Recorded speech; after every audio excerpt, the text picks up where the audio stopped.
Welcome, ladies and gentlemen, boys and girls, children of all ages. Crisis 169 proudly presents to you another video starring your favorite big fat guy in chair anchor man here, Crisis 169. I'm coming to you guys live now with a web broadcast, record later on, but broadcasting less. This here, first off, if you're new to the channel, once again, like, subscribe, notification, ring that bell. If you are one of my 12, 13 subscribers, thank you very much for being on my channel and watching my channel through all the years grow. But now, let's get into the real meat and potatoes. Yes, that's it. Let's get into real meat and potatoes. E3 is not happening this year. And could E3 be all over? Could this be the only or the last dying gasp of E3? Find out more next year. No, really, guys. E3 not being this year is kind of a big deal because last year they only did a digital only because the COVID wouldn't go away. It just kept rearing its ugly head every time you turned around, right? But big but, and that being said, sports fans and gaming fans out there, E3 could be dead. We could be seeing the last dying breath of the old order of gaming. And the old order of gaming was simple. I remember back in 2002, 2004, when Tech TV came along. Yes, I'm that old. And it wasn't, you got the channel for free with a cable position, cable subscription. Tech G4 now is useless, man and women hating men type of women, not sexual objects crap, whatever. OVM Mon and Morgan Webb will challenge that argument. The sex does sell, but I'm not going to argue about that. This mic on. What I'm really going to say is this, though. Back in that time, you had a need for it. Back around the late, the 90s. Sorry. in the late 90s and all through the 2000s, early 2000s, you had a need for content like this. And even earlier than that, in EA and E3, 94, 95, 97, you had a need for this. A very big need for this. You had a need, really, really big, okay? And this was only going to be, in your need to have this digestion was only going to be met by a thing called E3, Electronic Gaming Expo. And the thing was, sorry. The thing was, E3 was never, ever was supposed to be anything other than the gaming journalists coming together and watching a lot of gaming companies. The Sega's, back then Sega was relevant with consoles and games. Nintendo, Xbox, PlayStation, Square Enix, id Software. These was relevant when their time to come and show these journalists where they can go make money by producing, once again, magazines that us gamers, old gamers, 40 years and above like myself, will understand and read. And maybe read them. We might see them in in a dentist office. The one I used to go on, Woodward Boulevard had one. All affiliated industry. It's out of business now. The guy retired, but it's called affiliated industry. He had a lot of gaming stuff in there, a lot of tech stuff in there. We can get our teeth drilled and cleaned, right? So I would see a lot of stuff in the 90s and early 2000s from there. And of course, it's probably about a year, maybe 6 months old at a time. So not having a tech channel at the moment, like Tech TV was, eventually beyond there, we didn't have 24/7 explosion of video game knowledge. So you only could get it only from magazines and maybe late night, 4 in the morning commercials of video games they have, and on syndication, that where every channel will get them. You might get them on cable access. You might get them on Channel 5, local channel. You might get them, and no, they don't stay. There's not a dedicated channel, right? So when E3 happened in June, you didn't even know about it because you had no knowledge of it whatsoever, because your knowledge of it was pretty much like the Loch Ness monster and Bigfoot. People have supposedly seen it, but no one actually had to go out there and grab it and hold it down and ask it 10,000 questions. We didn't have that knowledge there. We didn't have knowledge like that we have nowadays. And that being said, though, so where did all this come from? It's simple. Well, when the game industry realized they can make money by putting this on G4.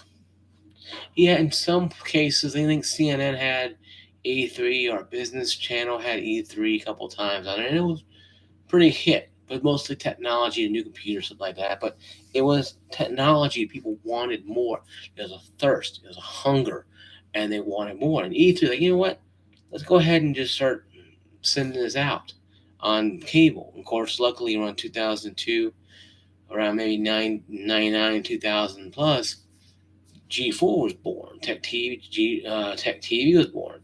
My brother and I used to watch the Screensavers, and Attack of the Show came out later on, but Screensavers, and we saw the guy Screensavers take and then liquid nitrogen, hydrogen, and pour it into a computer cup thing, and they turned the computer on. It ran for like maybe 10 minutes until it heated up where the computer turned off, and it was pretty cool stuff. And yeah, it made like dial up noises stuff, and but it was funny stuff. And that's where Morgan Webb was at. She was the girl with pink, she was there, and her, so everybody had their start somewhere in that kind of stuff, right?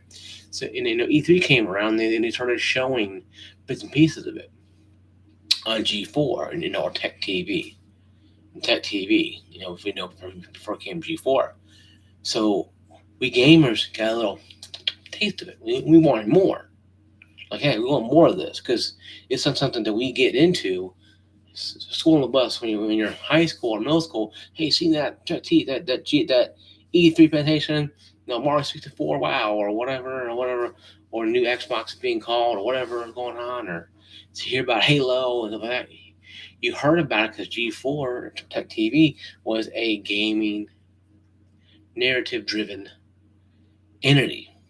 And this goes into correlation with what happened, why E3 is gone, and why G4 is pretty much dead in the water, even though it came back, was the gaming landscape changed. When we're seeing it before our eyes, happen in real time, is that everything that now is happening, it's happening now.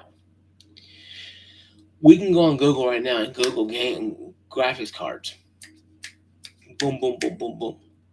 You can get I have a 6-core 12-thread processor. I can 3 or 4 windows open and literally watch the game, watch in live action the prices of these graphics cards go up or down. 20 years ago, 2000 or so, you didn't even know what game was coming out until it was plastered on the commercials, or if you had a tech magazine delivered to your house, if you had Game Informer, or Electronic Boutiques Informer magazine, or you had GameStop and it had cool stuff like Game Informer stuff that actually wasn't being paid. It actually was actual gaming stuff. So you fed your need. You found it in the grocery store in the back of the area where you had the adult books up top. At the bottom you had the gaming stuff. Your eyes are wandering toward the top. You're like, yeah, it's gaming. Look, it's Halo. What's Halo? And you read about it. That's information that E3 spewed out onto the magazine writers or the gaming journalists that spewed to their people, that spewed on some, hey, this is hot, and they send it. And not knowing what was going to happen 20 plus years later, 30 years later now almost, that now G4 is a joke of itself. Some Peter Pan woman on there whining about sexual exploitation of women, when Morgan Webb and Olivia Munn have gone have good careers. More Olivia Munn had better careers, but they were hot women who played video games. And this Peter Pan person didn't like it because I guess she's not pretty enough. I guess I don't know what the hell the thing she is. But this is what it is now. G4 is a joke of its former self. E3 is a joke of its former self. When they did when Nintendo pulled out first, then Sony pulled out, and Microsoft pulled out, it's done. The big three are gone. They can rent, and they had their digital only areas in their offices, and they showed games. They didn't care. They showed games. They had sponsors. They just showed games of their company. And Microsoft showed the game for Xbox Game Ultimate at their own. I think they had E3 maybe 2 years ago. May 3. And that's the last time they were at E3. So now the big three consoles are gone. So what do you do now? You're on life support now. And when you cancel this year, come back 2023 big and hot. Yeah, you might see a thing sign says E3 out of business. Because there's no way you can sustain it with no real anchors. Like the store, Governor Square Mall we have in Clarkston, Tennessee here. We lost a Sears. We have a Burley Coat Factory now, but we lost a Sears. J.C. Penney's pretty much going down the toilet. Leaves Belk around, and I don't call Best Buy anchor store because it's another lot on the other side, but it's in the Governor Square Mall area. It's in the same area, but not connected. Certain malls, like I think Nashville has, Opry Mills has, Electronic Express anchor to it. But that's different. When you lose a Sears that had a tire place, an oil place, you get your tire done, you go buy, have them eat in the concession food court. Most food court jobs are gone now. The pizza place is gone, the burger place is gone.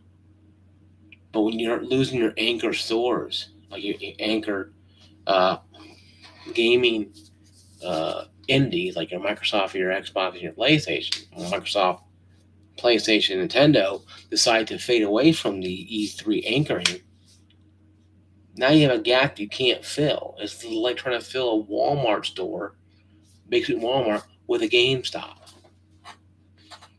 How are you going to fill all that real estate? How can you pay the taxes and the rent on that? You can't. You need 100 or 200 GameStops just to even have one area section. You see how big Walmart is. Super Walmarts are. They're humongous. It's like Costco and Sam's Club. How you gonna fit a GameStop or a phone place on one of those things to take it over? If that store goes, the company goes down the toilet.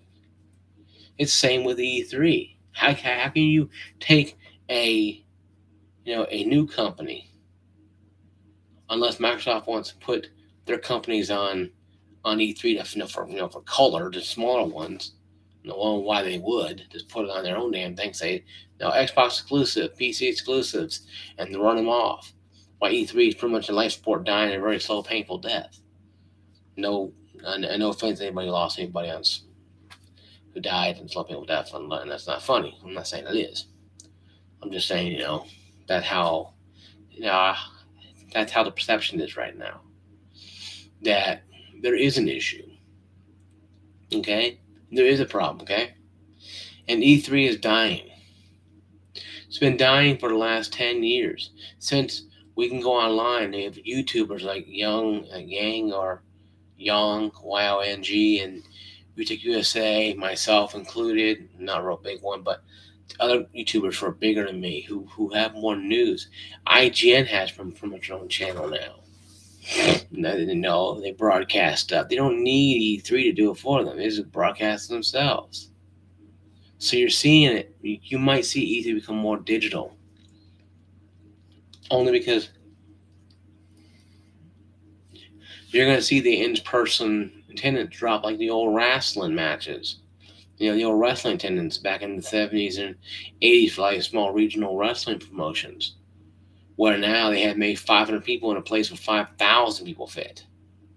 and they had to put like pipe and drape and maybe get tickets away to put people in there maybe. And it's sad, but you might have people who are just not people who are not in the media just walk in there because hey, come here and watch this stuff for free. Walk around with these game stuff. They might give away free stuff. You don't know. I think if E3 did that and just and say, oh, I'm sorry, this is for the news people and not and writers, not for the gamers. It should say on the board. It should say on the front door, EA. Electronic Expo. No gamers allowed. You know, and GA. No gamers allowed. Right? You should call it that, right? But don't call it that because it's supposed to be these writers and broadcast these journalists coming there talking about how the games are. It should be the gamers there. And you might see that. You might see 2023. They might give away a bunch of passes and stuff for people to win online or go buy a ticket to go to E3 to walk around to see it. You might have that. You might have the game interaction. It may be alive in another 2 or 3 years, maybe because of that. Maybe not. It may stay alive another 24, 36 months after that. Breathe a little life, and you get a little jolt in the system where it's off life support. But how long is it going to take until it goes back on life support again? So I'm thinking the shift is happening. Shift's already happened, but I'm thinking you might see them take out the journalists and the media only and let some gamers come in. Yeah, I mean $100 a pop or whatever. A whole 3 days is like $200. Day pass is $25, $50, whatever. Right? Unlimited access gets you $500 to get limited access everywhere. Whatever. Right? They make money off it, but also they get people in there that actually want to be in there. A lot of journalists don't really care because they're being taken over by YouTube journalists who get paid on YouTube, now Patreon. So now E3 is pretty much dying by its own maliciousness. It's not letting the gamers in, letting journalists in. Let gamers in. Let us in. Have spot shows. Have closed circuit spot shows. You might have, at a theater somewhere, or maybe move E3 to Nashville, Tennessee, or maybe Miami, Florida, or New York, Madison Square Gardens, or whatever, or Convention Center, and in Nashville or in Clarksville, Tennessee. Move it around like a rock star. So I know it's a lot of moving around, but you gotta do something. Because if you're not broadcasting on TV, and Xbox is broadcasting their stuff on Xbox, I broadcasted one on Xbox last year or two on my channel, on my older channel anyway. And I might do that again. I might take off that couple days when I find out what day it is. I'll take off a couple days and I'll broadcast it live. Have the camera on my computer again and have the microphone and be talking to you guys as I see it. If you guys can't see it, Microsoft, PlayStation, and Nintendo. And let you guys know what's going on. Because right now, the YouTuber creator is the journalist. I'm a journalist, even though I didn't go to fancy school. I'm a journalist. I give you guys media information, maybe not 100% accurate, maybe too accurate, maybe not accurate, maybe my own opinion. But it's what you want. You want your own opinion.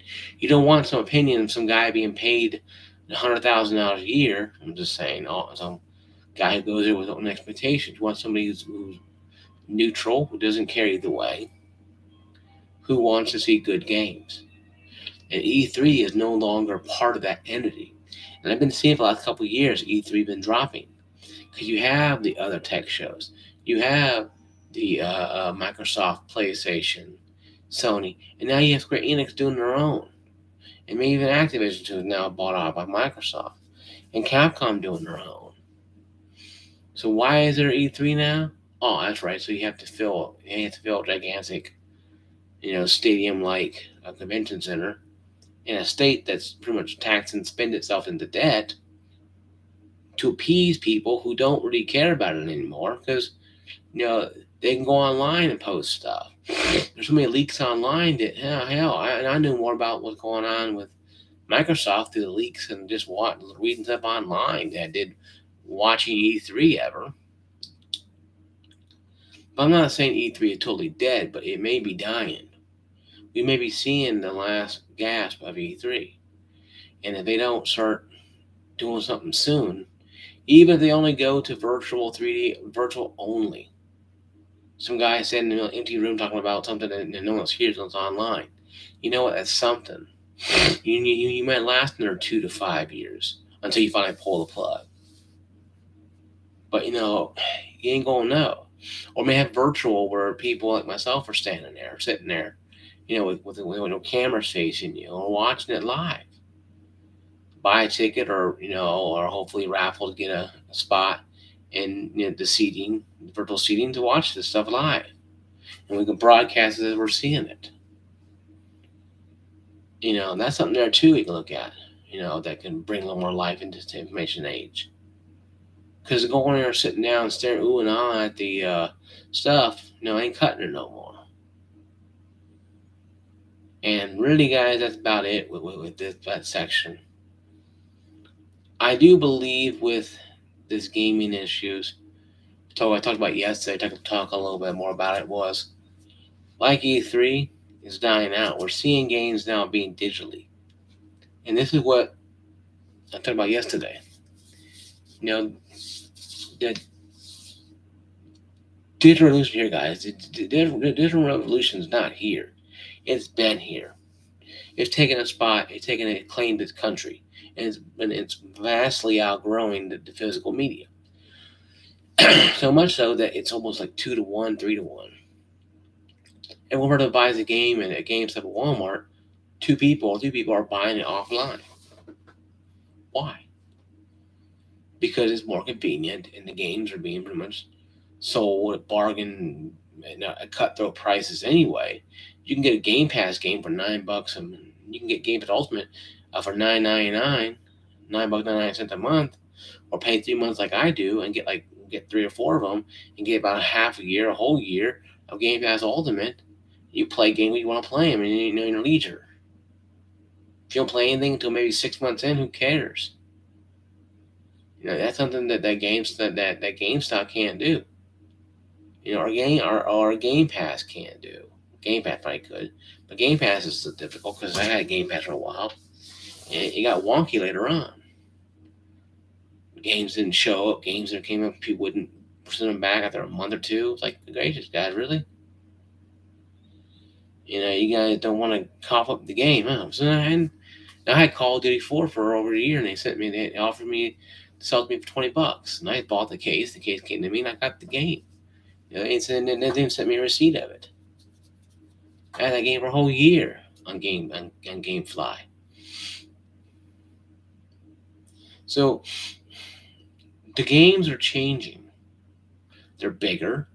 They're downloaded a lot more visual, especially if you're playing on PC or even the current consoles now. So now you have a lot more appetite for the gaming realm. When back then you didn't have all that. You just had your gaming fix. So guys, really, I think that's it though. With the gaming it's changed a lot. But we won't know until probably next year to see what really happened. Next console cycle, maybe the next 4 years. I'll give about 3 years. I'll probably hear a revamp of the new current consoles now. What I'm going to be thinking about. Will I get a PS5? Most definitely, if I can find one. But would I wait for the PS5 2.0 version? Maybe. But I'll probably get a PS5 then. I probably won't get a 2.5 or a PS5 Pro if they call it that. I'll be happy with the PS5 itself. I wouldn't care much about anything else. That's me, though. So, guys, my video, once again, if you are subscribed to my video, it's awesome. My channel, appreciate it. If you're not, you're brand new. You can find this video in your weeks, months, years after. Once again, like, subscribe, turn on the notification, or ring that bell.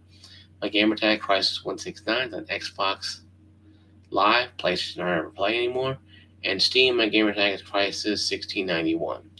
See you guys later. Peace out. Be safe out there.